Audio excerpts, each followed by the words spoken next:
Queridos irmãos, continuamos com nossa conversa, nossa busca da luz do Senhor, da lâmpada para os nossos pés, nesse tempo que eu chamo de tempo diferente, um tempo que tem mexido com a gente, tem mexido com a história das pessoas, tem mexido com os projetos, forçando certas esperas, não é verdade?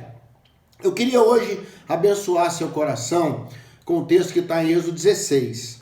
Êxodo 16 fala de um povo que estava marchando numa situação difícil, num terreno estéril, complicado, e fala um pouco desse ambiente que nós estamos vivendo hoje da pandemia. Nós estamos agora já iniciando o segundo semestre de 2020, estamos vivendo na nossa nação um tempo diferente, e a palavra de Deus sempre nos alimenta, sempre nos sustenta. E é sobre isso que eu quero falar hoje com você, o pão que desceu do céu, que a Bíblia chama de maná. Não é que ao longo do deserto o povo começou a reclamar não só da dificuldade de comida, como a dificuldade ao acesso à comida, e milagrosamente o céu fez descer sobre eles, por ordem de Deus, o pão vivo, né? O pão chamado maná, que depois Jesus chama de o pão vivo, o pão da vida, o pão que desceu do céu. O salmista fala pão dos anjos, pão saboroso, né? Um pão abençoador. Amós 8,11 fala que viria um tempo que a fome seria não só de pão, mas da palavra de Deus. E mais do que nunca, há uma grande fome hoje, um grande desejo da palavra de Deus na vida das pessoas. E eu quero abençoar você com esse texto de Êxodo 16. Eu quero ler só 2 versículos. O capítulo 16 trabalha essa experiência, não só das codornizes que trouxeram a carne, mas o pão. Aquilo que foi chamado de pão, não é? Que descia do céu todas as manhãs. Deveria ser buscado no início do dia. Ele tinha que ser fresco. Guardado para o outro dia, criaria bicho, estragaria. E mesmo assim, alguns, o verso 20 aqui do capítulo 16, não é? 16, verso 20, ele fala que alguns insistiram, não deram ouvidos a Moisés, insistiram em guardar.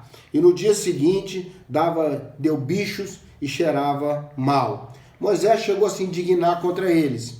No verso 5, é só o outro que eu quero ler para você, diz que prepararam o colher, o dobro ficou para outro dia. Não é? Mas não no início, desculpa, aqui no verso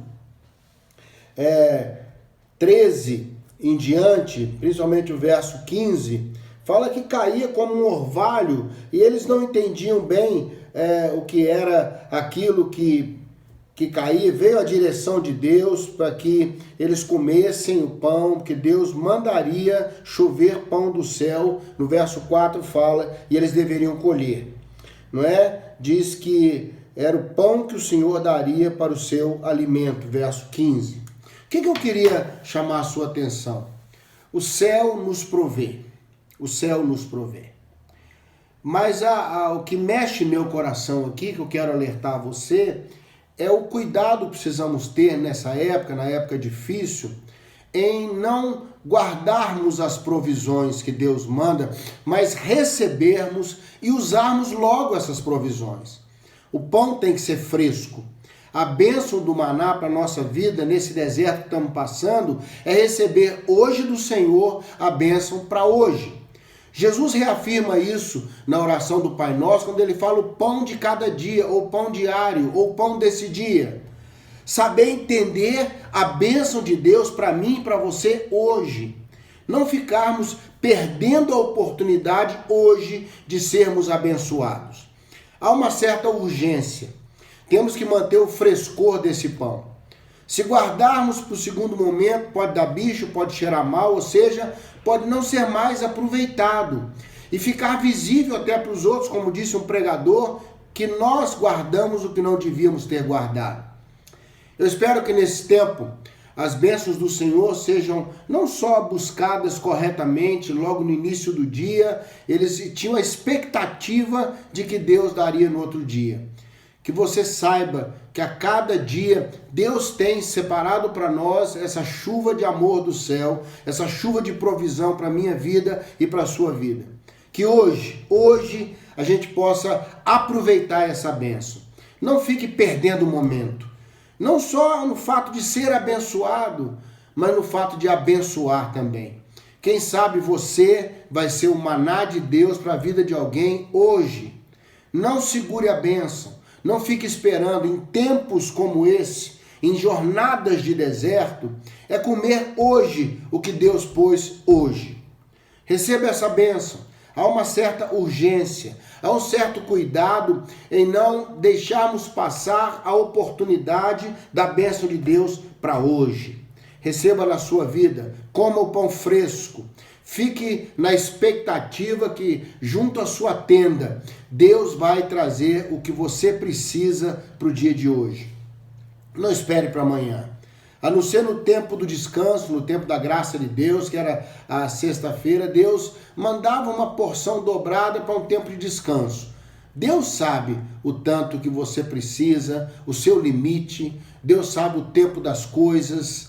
A Bíblia fala que não vinha uma medida certa para cada casa, mas cada casa buscava o que era necessário para si. Que Deus nos dê graça. Uns precisam de um tanto, outros precisam de outro tanto. Deus sabe o tanto que você precisa. Que a bênção de Deus encha a sua tenda nesse dia. Que a graça do Senhor possa fazer você passar esse dia descansado, sabendo que quando a noite terminar, o pão do Senhor vai estar na porta da sua tenda. Deus cuidará de mim, Deus cuidará de você.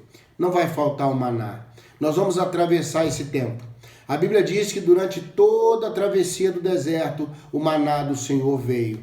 Até a travessia do Jordão, quando Israel entrou num tempo novo e poderia plantar, poderia colher, não viveria mais em tendas, mas em casas, na boa terra prometida, a terra de Canaã, aí sim o maná cessou. Deus tem a provisão milagrosa, os céus estão abertos sobre nós e o pão de Deus vai continuar descendo do céu sobre a nossa vida. Mas não se esqueça, a bênção de hoje é para hoje, a bênção de amanhã virá para amanhã. E todos os dias Deus cuidará de nós. A Bíblia diz que Ele estará conosco todos os dias. Pão da vida, disse Jesus. Pão que nos produz vida, o essencial, o básico, o que realmente precisamos. Que Deus te abençoe e creia. Na porta da sua tenda tem a bênção de Deus. Deus te abençoe. Eu sou o pastor Zezinho, aqui de Belo Horizonte. Confie na provisão de Deus. Deus te abençoe.